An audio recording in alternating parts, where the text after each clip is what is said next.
Saludos a todos, estimados participantes de este curso de abordaje integrado de la violencia. Mi nombre es Luis Tafur y el día de hoy les voy a acompañar en este segundo tema que tenemos a continuación para hablar acerca de la violencia desde el enfoque sistémico y transgeneracional. Muy bien, voy a compartirles la pantalla para que podamos ver esta, estos conceptos que necesitamos tomar el día de hoy, ¿sí? Que nos van a ser de mucha utilidad para la parte práctica, ¿de acuerdo? Ok, cuando hablamos de la violencia, ¿no? Ya es un fenómeno que lo conocemos, que lo vemos en el día a día, que probablemente haya estado también en nuestro entorno inmediato o cercano, ¿sí? Vamos a tomar los siguientes enfoques. Como estamos apreciando en esta imagen, cuando dos personas se encuentran, no se encuentran como dos lienzos en blanco, como se sugería anteriormente, sino cada una de estas personas viene con información impregnada en sus células, en sus genes, en su conducta, que será la expresión no solamente de su sistema familiar, sino de todas las experiencias individuales que hayan tenido hasta el recorrido actual en que se encuentran. Entonces, decimos que como nosotros, cuando nos encontramos con una persona o con una pareja, vamos a decir así, la información que vamos a trasladar a esta relación o cualquier otra relación o vínculo que establecemos siempre va a estar condicionada, ojo, condicionada, predispuesta, no quiere decir definitivamente que va a ser de esa forma, pero importante recordar que toda esta información va a generar una tendencia a cierta forma de relación con el otro, ¿de acuerdo? Entonces, nosotros, ¿sí? Nos relacionamos en distintas áreas, en distintos sistemas, el sistema de pareja, el sistema social, nuestro sistema de trabajo, ¿de acuerdo? Y este relacionamiento que tenemos, ¿no? Definitivamente está muy relacionado, muy ligado, conectado con las primeras experiencias o el vínculo temprano con nuestra propia madre, ¿no? Y desde luego con nuestro propio padre. Estos vínculos que se establecen, ¿no? Tempranamente en la impronta, cuando el ser humano sale al mundo físico e incluso en la etapa prenatal, porque todos los estudios de abordaje de trauma nos señalan la importancia que tiene la vida intrauterina también para el bebé. Entonces, toda esta mirada abarcativa, saber que procedemos de un padre y de una madre, al cual estamos vinculados, hayan estado no presentes con nosotros, los conozcamos o no los conozcamos porque tenemos el relato o tenemos la experiencia de lo que sabemos o no sabemos que puede haber pasado con ellos, ¿no? Vale decir si es que papá o mamá me dejaron, se murieron o etcétera. ¿No? El poder mirar a un ser humano desde esta mirada abarcativa, amplia, es la mirada sistémica. Es una mirada que ya no solo se va a centrar en un individuo y su conducta, sino en cómo la historia de vida, tanto personal como familiar de este individuo, está condicionando sus modos particulares de relacionarse. ¿Sí? Muchas personas tienen dificultades para vivir en pareja o tienen relaciones de pareja que pueden ser violentas o a nivel de grupo, como en este segunda imagen, ¿no? Pues pueden tener interacciones muy tensas, muy difíciles, muy complicadas, ¿no? Y a veces decimos, ah, esta persona es muy intensa, es muy tóxica, es muy compleja, ¿no? No sabe convivir con los demás, ¿de acuerdo? Y en el entorno laboral podríamos ver lo mismo, alguna compañera, algún compañero que de pronto se enfrenta demasiado a los jefes o a las jefas, ¿sí? De que no sigue mucho las pautas o las reglas, desobedece las normas de conducta de pronto institucionales, ¿sí? O que de pronto es súper sumiso, súper sumisa, de que se deja pisotear, ¿ok? O de que siente o los demás perciben que abusan o explotan mucho de esta persona, ¿no? Que es la que se queda más turnos, que es la que va cuando la solicitan, así no sea día de trabajo, que en sus días de trabajo la siguen molestando y da permiso, da lugar a que siga ocurriendo todo esto, no hay límites. Entonces, lo que podríamos ver en lo aparente siempre está relacionado con el primer núcleo con el cual nos hemos ido vinculando, que son nuestros padres, los estilos de crianza que hemos tenido, la presencia, ausencia o disponibilidad de nuestros padres durante la crianza va a condicionar nuestras maneras de relación en las diferentes áreas de nuestra vida. Entonces, tenemos sistemas con los cuales interactuamos, ¿sí? Que van a ir, digamos, sumándole a esta expresión conductual nuestra. La primera se da entre nuestros coetáneos, nuestros pares, que sería básicamente el relacionamiento intrageneracional, vale decir, cuando hemos crecido entre hermanos o hermanas, cómo hemos ido aprendiendo los modelos de interacción con los otros, con los pares, hombres y mujeres, también definitivamente, si hemos tenido más hermanos o hermanas, o hemos sido hija única o hijo único, ¿sí? Frente a un grupo de hombres o de mujeres, ¿no? O etcétera, o solamente un hijo de la familia. La pauta que se da en el respeto a a los pares, las normas, las reglas, cómo las hemos ido integrando, qué es lo que aprendemos de los demás, de nuestros amigos, de nuestros semejantes, ¿no? Ahora con este auge tecnológico, muchas de las cuestiones, digamos, básicas en torno a sexualidad, por ejemplo, las aprenden los chicos a través del internet, de los compañeros, ¿no? Más que de los padres. Entonces, esta información que se traslada entre semejantes, vamos a decir así, de la misma generación, ¿ok? Es una forma en la que también se va interiorizando ciertas formas de conducta, ¿sí?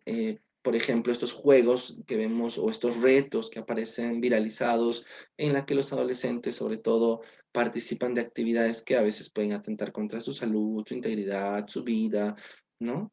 Son parte también de esta influencia de este grupo coetáneo. Luego viene, pues, la influencia también de nuestros propios padres, o sea, la generación que nos antecede, la inmediata superior, papá y mamá, de donde aprendemos el modelo de relación de un hombre y de una mujer.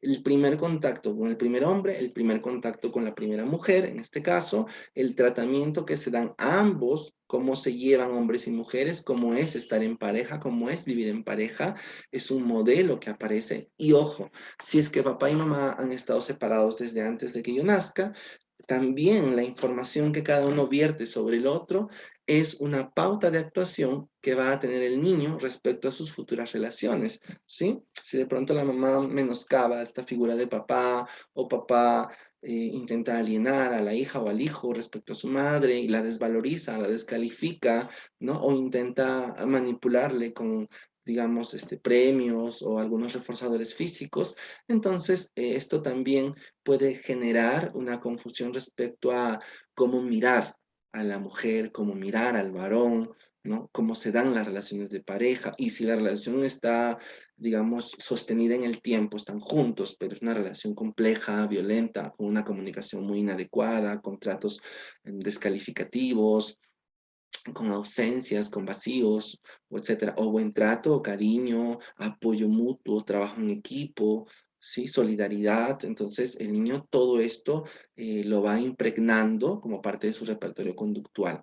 ¿De acuerdo? Esto es lo otro inmediato que nos influye. Y la otra pauta que tenemos de interacción se da con lo que a veces no conocemos, que es con el pasado remoto. Quiere decir, con la historia de las personas que han dado lugar a que nuestra vida sea o esté presente el día de hoy, que puede ir más allá de los abuelos incluso. ¿Cuál es la historia de vida de esta familia? Cómo esta familia aprendió las pautas relacionales, la interacción entre los géneros, las maneras de comunicarse, los valores que se transmitieron, ¿no? Que esto va a ir a través de generaciones y generaciones. Si por un momento nos pusiéramos a mirarnos y recordar cuántas son las personas de las cuales provenimos, no conocemos definitivamente a todos y no sabríamos dónde empezó nuestro origen. ¿Sí? Entonces, estaríamos hablando de que nosotros tenemos pues un legado enorme y esa historia, esas historias que no conocemos, que no sabemos, ¿de acuerdo? También la noticia es que sus pautas de comportamiento pueden estar siendo heredadas a través de la expresión, digamos, transgeneracional, ¿no? O sea, lo que va más allá de las generaciones. Y esto lo vamos a ver un poquito más adelante, ¿de acuerdo? Entonces es importante recordar que nosotros interactuamos a través de distintos sistemas y en niveles también, como lo son estos de las generaciones que nos van precediendo. Y de estas vamos a ir tomando moldes, ¿sí? Como los moldes de las galletitas, digo, ¿no? Van saliendo todos los productos muy semejantes y a veces no va a pasar lo mismo, ya veremos por qué. También hay que hacer un recuento respecto a cómo se han ido configurando las sociedades, ¿no? Desde el inicio de los tiempos y todas las relaciones, digamos, que se han ido dando, las diadas que se han ido dando en cuanto a estructuras de poder, ¿no? A lo largo de la historia, han sido siempre relaciones de sometimiento. Nuestros abuelos, bisabuelos, tatarabuelos, vienen ya de toda una historia de lo que ellos han vivido, de estas formas de relación en la que, por ejemplo, estamos viendo habían antes amos, y los amos tenían esclavos, ¿no? Es una primera diada, ¿no? O eres amo o eres esclavo, ¿no? Luego, más adelante, veremos pues los señores feudales, dueños de grandes terrenos, y los siervos, que es una versión más atenuada de ser esclavo, ¿sí? Pero está al servicio del otro, y siempre hay esta relación de jerarquía desigual.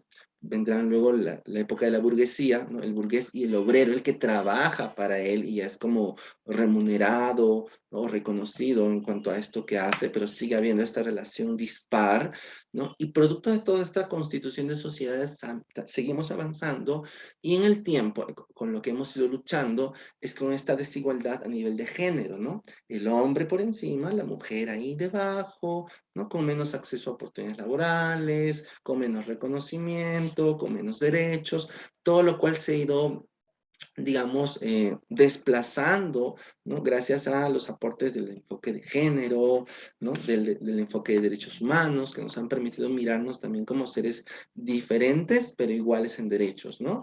Y finalmente, todavía, aunque esto persista, también se traduce en una siguiente relación dicotómica que tiene que ver con que el adulto debe someter al niño, ¿no? Y esto lo vamos viendo a través de la pauta educativa, ¿no? Creemos muchas veces de que para educar a un niño necesitamos hacerle sentir mal para que él aprenda a sentirse, a comportarse bien, perdón, ¿no?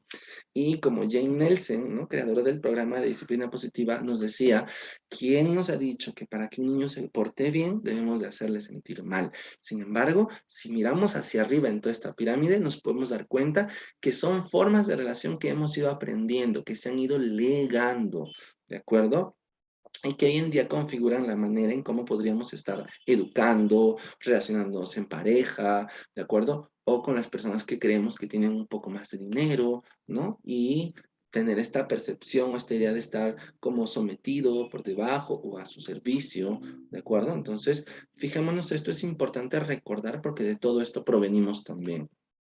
Entonces, en la naturaleza, ¿no? También la naturaleza es muy sabia y armoniosa en lo que nos presenta. Todo lo que vemos tiene una secuencia ordenada de cosas, ¿sí? Así como estamos observando en estas estructuras físicas de esta planta, de este caracolito, de estas células, acá en la parte rosadita, células musculares, ¿no? De esta flor, ¿sí? De estas neuronas, de este panal de abeja, de este cristal de agua y arriba vemos ya átomos a un nivel mucho más profundo, ¿ok? Todo está configurado por una secuencia ordenada de elementos que se repiten. Si estamos viendo, son patrones, ¿no? Cada bolita amarillita es la misma que se repite, pero el orden y la secuencia en la que está dada da una forma armoniosa a la totalidad. Lo mismo con el caracolito, si observamos con detalle, fíjense, o las células, ¿no? Veremos que hay una secuencia ordenada de un solo patrón que se va repitiendo. ¿De acuerdo? ¿Y por qué es importante señalar esto? Porque si hay algo que es negativo, algo que no está bien y que se empieza a replicar o a repetir, ¿qué es lo que va a ocurrir? Se genera, en el caso de las células, por ejemplo, un cáncer, ¿cierto? Como estamos viendo acá esta imagen de la replicación celular de una célula que ha enfermado, ¿cierto? Entonces nosotros, ¿no? Que somos seres no únicos, sino seres históricos, seres con una memoria transgeneracional, intergeneracional, ¿ok? Y generacional, que provenimos, ¿no? De nuestros propios padres, como habíamos dicho, guardamos no solamente esta primera imagen, sino que también nuestra mamá proviene de sus propios padres. Tuvo su mamá o tiene su mamá y su papá. Nuestro papá también tiene su mamá o la ha tenido y su papá, ¿de acuerdo? Y así cada uno de nuestros abuelos también proviene de un propio sistema nuclear de familia en el cual ha crecido, del cual ha ido aprendiendo normas, reglas, valores, formas de relación, interacciones, conductas, ¿de acuerdo? Y aquí, si siguiéramos avanzando, estas generaciones serían súper amplias. Y en esta forma de relación, probablemente lo que vamos a ver es también patrones de interacción, ¿sí? Cómo se trataban a nivel de pareja en la familia, nuestros abuelos, luego nuestros padres, luego nosotros, ¿ok? ¿Qué historias sabemos, por ejemplo, sobre hombres y mujeres? ¿Qué cambió, qué no cambió? ¿Ok? Entonces, la violencia, estoy poniendo acá esta bolita roja, vamos a decir, si aparece en una de las generaciones, ¿ok? Constituye un programa de violencia, ¿ya? Estoy poniéndola acá, listo. Es una información que aparece, ¿no? Esta información que puede haber aparecido acá, en los bisabuelos paternos, ¿no? Que es donde la estoy colocando, ¿no? Donde hay quizás más arriba, ¿no? Ha habido sometimiento, humillación, violencia económica tal vez, porque antes la mujer no trabajaba, no se le permitía, ¿no? Tenía que depender completamente de lo que el varón disponía a nivel económico. Okay. Si se da un programa de malos tratos, acá de humillación, violencia o violencia física o abuso sexual, porque antes también recordemos que nuestras abuelas, abuelos, mucho más antes, para poder unirse con alguien, generalmente, pues, a veces era una desigualdad en edades, ¿no? Había una muchachita que ya estaba eh, casi ni adolescente, diría, y bueno, ya se la llevaban, ¿no? Y convivían, y pues tenían una relación, luego se volvía su esposa, tenía hijos, pero era una niña prácticamente, o una puber, perdón, una adolescente, ¿no? Entonces, se daban a veces estas relaciones también forzadas, ¿no? En las cuales la mujer era tomada para ser la mamá o la pareja, ¿no? Pues de algún hombre, ¿no? Mayor generalmente. Entonces, sea lo que fuera que hayan vivido, si digamos, se instala un programa de violencia, una forma de relación violenta, ese programita lo va heredando la descendencia, ¿sí? Entonces, esta información que va a ir pasando a través de nuestro ADN y sigue, la siguiente generación también sostiene este mismo programa de violencia, ¿no? Y si nosotros provenimos de esta historia, entonces también tenemos ese mismo programa de violencia. Entonces, ¿qué significa tener un programa? Significa que hemos heredado una información de lo que se ha vivido, ¿no? A través de las generaciones, pero que no significa que esto se vaya a expresar de manera fenotípica, o sea, no significa que esta herencia que tenemos la vayamos a mostrar exactamente como es, ¿no? O sea, sí hay casos en los que, digamos, si papá le pegaba a mamá, luego el hijo también le pega a la esposa. Es, digamos, el caso más claro y más visible de transmisión, que puede ser por conducta vicaria, por observación y también por la influencia genética que esto genera. Y para esto nos vamos a remitir a los aportes de la epigenética.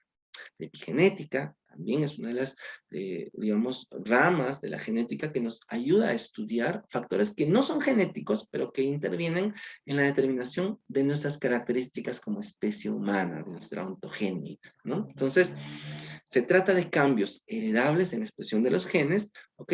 Pero ocurren sin una alteración del ADN, o sea, hay información que se traslada a través de los genes y hay información que no necesariamente es genética, como vamos a ver en este caso la violencia o alguna conducta que luego puede ser aprendida también, pero que está más bien expresada por el ARN, ¿ya? Que es otra información que también heredamos.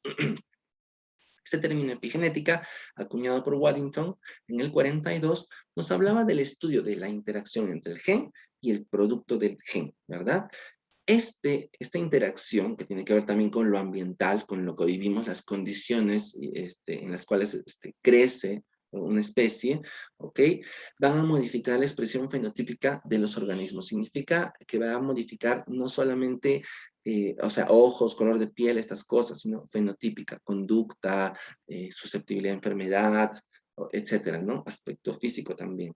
Entonces, hay factores ambientales como los contaminantes, nuestra alimentación, el nivel de estrés al que estamos expuestos, la actividad física que realizamos, el consumo de alcohol o tabaco, o de fármacos, o las enfermedades que podemos tener, estas evidentemente sí influyen en la información de nuestro ADN, ¿de acuerdo? Sin embargo, en la reproducción, cuando se da digamos, ya la fusión del óvulo y espermatozoide, hay un proceso llamado metilación de ADN, en el cual todas estas conductas aprendidas que nosotros tenemos, es como que se van limpiando para que no se hereden. Sin embargo, se sabe que no es en todos los puntos del ADN, ¿ya? Porque ustedes saben que ahora tenemos un mapa del genoma humano, ¿no? Y hay cambios fenotípicos, o sea, en nuestra expresión conductual, que pueden quedar ahí transmitidos y que se cree que son por información mitocondrial del ADN mitocondrial. ¿Ya? Entonces, esto va a dar lugar a que heredamos, pues, aspecto físico, propensión a ciertas enfermedades, nuestra manera de responder frente al estrés, ¿no? La conducta en general que nosotros tenemos, oye, este se parece a papá, este es igual que su mamá, aunque no lo hayamos conocido, ¿no? O la edad también, ¿no? La longevidad, ¿de acuerdo? Entonces voy a poner especial énfasis en el estrés porque cuando hay situaciones de violencia, sabemos que las personas en el entorno familiar experimentan una reacción de estrés agudo, están sometidos a una situación de alto voltaje emocional, de alto impacto, que evidentemente va a modificar, ¿no?, su expresión conductual. ¿No? Entonces, están ahí todos los elementos que intervienen en nuestra, los factores ambientales que intervienen en nuestra conducta, en esta activación de genes, transmisión. Hay también una inactivación, como les dije, se limpia una parte de esto y se da lugar a la expresión fenotípica, ¿no? O sea, nuestra conducta como tal. En este proceso de metilación que les decía, en el cual se quitan expresiones fenotípicas, o sea, que tiene que ver con la conducta que tenemos, los estudios actuales de la epigenética nos dicen que hay muchas conductas que, aunque no tengan base del ADN, o sea, base genética como tal, ¿no?, pueden ser heredadas o transmitidas a través de las generaciones. Este proceso se ha ido investigando, se ha ido expresando, digamos, cuál sería la forma en cómo se transmite, y diversos autores han coincidido en cómo es que el trauma se va heredando también. Entonces, todo esto se resume en que el ARN, el ácido ribonucleico, puede desempeñar un papel en la forma en que se heredan los efectos del trauma. Ojo, como les dije, esto también está afectando la expresión conductual del ser humano, ¿no? Y aunque el hijo no lo haya visto, no lo haya vivido, también hay una información que se transmite. Ya, esto se ha estudiado también con herederos de gente que murió en las guerras, que no vivió la guerra, que no estuvo en la guerra, que no participó directamente o no estuvo directamente implicada en la muerte o en el asesinato, pero en sus secuencias celulares, ¿no?, en su expresión conductual, habían, por ejemplo, pesadillas, sueños, propensión a enfermedades y cosas que hablaban de que este trauma que había vivido, por ejemplo, el abuelito, ¿no?, había pasado a otra generación posterior. Entonces, Mansui, investigadora de la Universidad de Oakland, en Estados Unidos, decía que imita las familias desintegradas o el abuso, la negligencia y el daño emocional que a veces vemos en las personas. ¿Okay? Y cuando hablamos de esto, estamos hablando tanto de la violencia que la vivimos de forma directa, como la violencia que podemos haber vivido de forma indirecta, incluso a través del relato o la narrativa de nuestros padres o anteriores respecto a lo que ellos hayan vivido. ¿De acuerdo? Y estamos viendo en esta imagen, entonces, esta explosión, esta catástrofe que vivió el papá, pero todavía las secuelas están ahí en el cerebro de este niño, ¿no? Entonces se sabe que cuando ha habido un tema de estos, ¿no?, uno de los aspectos del cerebro que generalmente se la lleva toda, ¿no?, que se inflama, que hace hiperactivación, es la amígdala cerebral, ¿no?, que es esta estructura de nuestro sistema nervioso que nos, digamos, condiciona la respuesta a estar en un modo de alerta frente a situaciones que puedan ser estresantes. Y los hijos de personas que han vivido situaciones traumáticas tienen una hiperactivación de la amígdala cerebral. Entonces quiere decir que nacen como condicionados a estar como muy alerta, muy expectante, ¿no? O hipersensible a ciertas circunstancias o situaciones de vida también. Por otro lado, tenemos otro concepto, que es el de Iván Bosomer-Nagy, ¿no? Nagy, que fue psicodinámico, ¿no?, nos habló de un concepto llamado lealtad invisible. Él explicaba, ¿no?, de que cada familia también tiene un código social por el cual los integrantes se consideran parte de, ¿no? O sea, normas de conducta, expectativas que se pueden o no se pueden decir, ¿ok? Pautas que son variables, ¿no? Que nosotros cumplimos o no cumplimos en la familia. Los Pérez son así, los López son así, los Juárez son así, ¿no? Las familias van teniendo códigos comportamentales y los hijos pequeños, el cumplimiento o el no cumplimiento más bien se sanciona por medio de las medidas disciplinarias, ¿no? Si no eres como la familia te dice, ¿no? Entonces, esto va dando lugar a que la familia, el sentido de pertenencia esté, digamos, sujeto a si te comportas o no de la forma en que están acostumbradas a hacerse las cosas en determinada familia.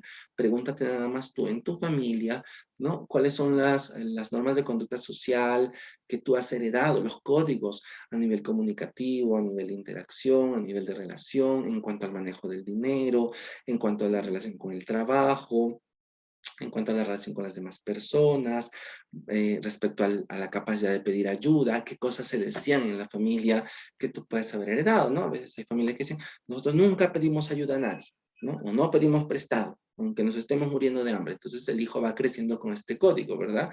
Y este código va pasando de generación en generación porque es la manera en cómo la familia se adecuó y se acostumbró a hacer ciertas cosas. Y si yo no hago las cosas como ha marcado la pauta mi familia, entonces soy echado fuera. El precio es como ser excluido, ser apartado de cómo tú vas a hacer esto que en la familia no está permitido o no es lícito, ¿verdad? Y esto tiene que ver independientemente de lo que consideremos bueno o malo, ¿sí? Siempre les pongo este ejemplo. Si es que nosotros crecemos en una familia que roba, ¿no? Ya el que no robe va a ser el raro, ¿verdad? Entonces, si todos roban, entonces lo natural, lo esperable, digamos, el contrato con la familia es que todos lo vamos a hacer, ¿cierto? Okay. Y el que no lo hace, pues va a ser mal visto, ¿no? Entonces, esto va más allá de lo moral o de lo bueno y lo malo, sino de que lo que la familia marca como pauta, eso es, ¿no? Y esta información que vamos heredando a nivel transgeneracional, tanto epigenéticamente como por estos contratos invisibles, a través de estas lealtades a nuestros sistemas de origen, ¿ok? Toda esta información con la cual provenimos, ya vieron que no somos seres en blanco, somos seres muy históricos y también la historia de nuestra cultura, de nuestros lugares, ¿ok? Toda esta información, cuando ingresa en nuestro ser, la podemos gestionar de tres formas.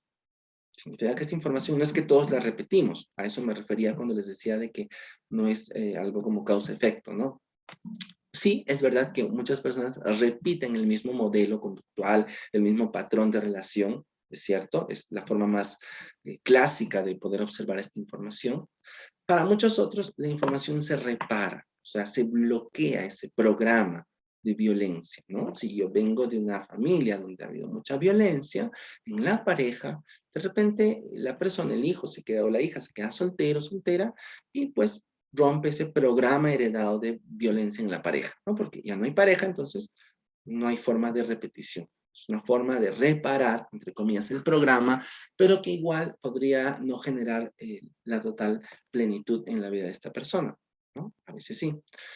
Y la otra forma de gestionar esta información que se nos es transmitida es compensando esto, ¿no? Por ejemplo, después vienen a través de las profesiones u ocupaciones o actividades, ¿no? Si he venido de un entorno violento, entonces tal vez yo me dedico a trabajar en una institución que atiende a víctimas, ¿no? O hago un voluntariado, dedico gran parte de mi vida a apoyar a la gente que ha vivido situaciones de violencia, o me vuelvo psicólogo, psicóloga, terapeuta, ayudador, ¿no? Por poner un ejemplo, no es que sea causa-efecto, les digo, ¿ok?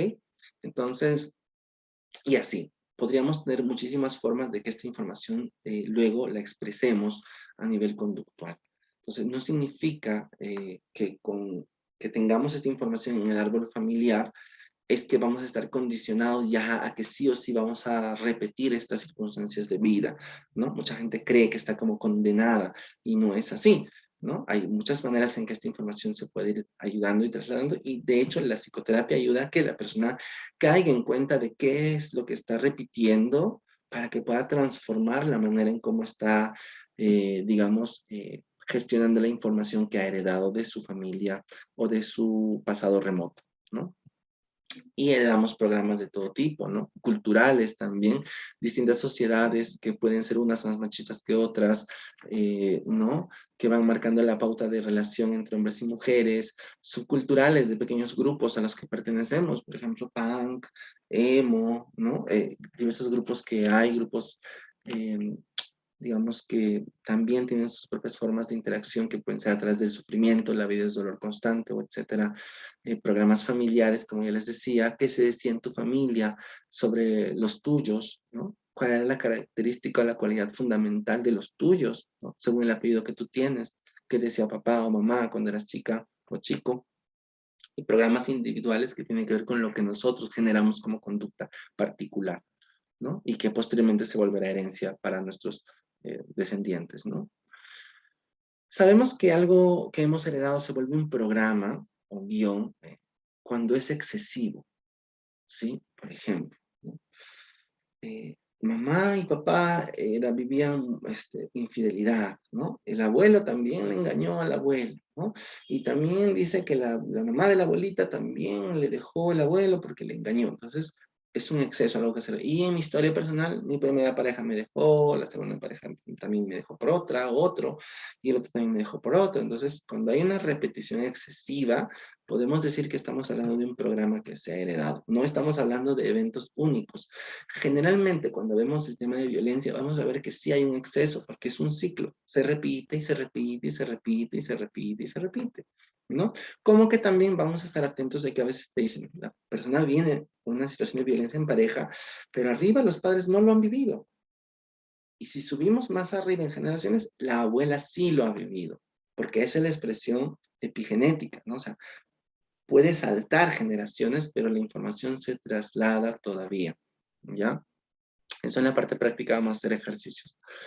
Para esto, para el estudio, para fines de poder investigar mejor y tener una información más clara de todo esto, una de las herramientas que nos va a ayudar enormemente es el genograma. Genograma es una representación estructurada de nuestro árbol familiar. Y esta información de nuestro árbol familiar, ¿ok? Es la información donde nosotros vamos a representar, ¿ok? La forma de relación que tenían todos los miembros de nuestra familia. ¿De acuerdo? Ahí esto también lo vamos a trabajar. Veremos también en la parte práctica cuáles son estas formas de relación que han habido, estas formas de interacción que han habido, ¿no? Y cómo se pueden relacionar o pueden estar direccionando nuestra forma actual de estar. ¿Por qué tenemos que hacer el árbol genealógico? No solamente porque es una actividad de descubrimiento, de investigación muy placentera, es una actividad que permite a la persona descubrir quién es, de dónde viene, con qué información probablemente pueda estar su vida presente, ¿ok? Nos ayuda a investigar quiénes eran las personas que vivieron en nuestra vida, de dónde procedieron, de qué lugar, qué historias tuvieron, a qué se dedicaban, qué hacían. Todo este estudio se llama genealogía, ¿no? El estudio de las generaciones, ¿de acuerdo? Quien no conoce la historia está condenada a repetirla. Es una frase con la que hemos ido creciendo, ¿verdad? Cuando se nos educaba seguramente en la escuela o en la primaria respecto a la historia de nuestro país también. Entonces, elaborar un árbol genealógico va a permitir que la persona amplíe su mirada, se vuelve una mirada sistémica, abarcativa de su propia familia. Quizás elaborar duelos que no hayan resuelto. Probablemente mi pobre mamá toda la vida vivió sufriendo porque papá siempre la hacía infeliz, le engañaba, la maltrataba o la dejó, o mi pobre abuelita igual se quedó sola porque su esposo la golpeaba, la humillaba, ya se escapó, ¿no? Y ya, etcétera. O los bisabuelitos, sabía que el bisabuelito o la bisabuelita la maltrataban tanto que se escapó del pueblo, se fue a vivir a otra ciudad y creció de repente como empleada en una casa donde la recogieron y solo así pues pudo sobrevivir. O sea, muchas historias que se cuentan en nuestras familias, okay, y que pueden haber generado heridas de dolor, de abandono, sucesos traumáticos, etcétera. Definitivamente también, como hemos visto, estos factores ambientales condicionan la aparición de ciertas enfermedades, entonces también podremos ver a través del estudio de nuestro árbol qué antecedentes médicos de enfermedades han padecido también las personas de nuestra familia, y de forma gráfica, en un solo vistazo, veremos también qué creencias, miedos o qué bloqueos pueden haber existido en nuestras dinámicas familiares y que han quedado como herencia en el transgeneracional, ¿no? Cuando conocemos este pasado personal, entonces nosotros nos enraizamos mucho más, porque este árbol tiene raíz, y en la medida que esta raíz es más profunda, también el árbol se sostiene mejor, ese tronco es más sólido, más fuerte, ¿no? Y ese tronco, esa estructura somos cada uno de nosotros. Y los frutos, evidentemente, si toma todos esos nutrientes de todo ese suelo en el que ha crecido este árbol, pues entonces serán muchísimo más abundantes, más prósperos, más nutritivos, ¿no? ¿Ok? Y bien, cuando conocemos entonces esto, nos daremos cuenta de la gran cadena que formamos y nos vamos haciendo conscientes de nuestra eh, pequeñez frente a todo esto y qué es lo que podemos hacer con todo esto que hemos vivido y heredado también, ¿de acuerdo? Información que va a ser importante para tener el árbol, nombres y apellidos, si se repiten o no se repiten, fechas de nacimiento, muerte, matrimonio, migración, separación, etcétera, la razón por la cual fallecieron los miembros de la familia, ¿no? Pueden haber muerto asesinados, ¿no? Estamos hablando de violencia, ¿ok? Profesiones, a qué se dedicaban, porque ya veremos también que esto es una forma de reparación, como les decía hace un rato, de sucesos de la familia. Las relaciones que se daban entre los diferentes miembros de la familia, cómo se llevaban los padres con los hijos y los esposos con las esposas, ¿ok? Bien, ¿por qué cualidades destacaban nuestros antepasados? ¿Qué era lo que les hacía ser, digamos, característicos en su esencia? ¿Qué aspectos significativos hubo? Celos, engaño, historias de amor, infidelidades, anécdotas, algún tipo de minusvalía, discapacidad, etcétera. Todo esto configura parte de la herencia transgeneracional con la que vamos creciendo. Muy bien. Y veremos toda esta información y con esta información procesaremos también un poco más nuestro enraizamiento para poder trabajar qué es lo que podemos haber heredado, cómo gestionamos esta información y desde luego, desde ese lugar también acompañar al consultante en este proceso. ¿Bien? Marta Salvat, eh, que es una conferencista espiritual, ¿no? Que trabaja mucho con el árbol familiar, ¿no? Ella nos decía esto, ¿no? Cuando no hay amor en una familia, si hemos crecido en una familia en la que no ha habido amor, entonces lo que hay para ti es una llamada al amor, a que tú te conviertas en eso que no ha habido en la familia. Pero para eso necesitamos pasar por un proceso de ser conscientes de la herencia que cargamos, ¿no? Entonces, bien, nos vemos en la sesión de práctica. Un gusto poder haber compartido con ustedes. Hasta luego.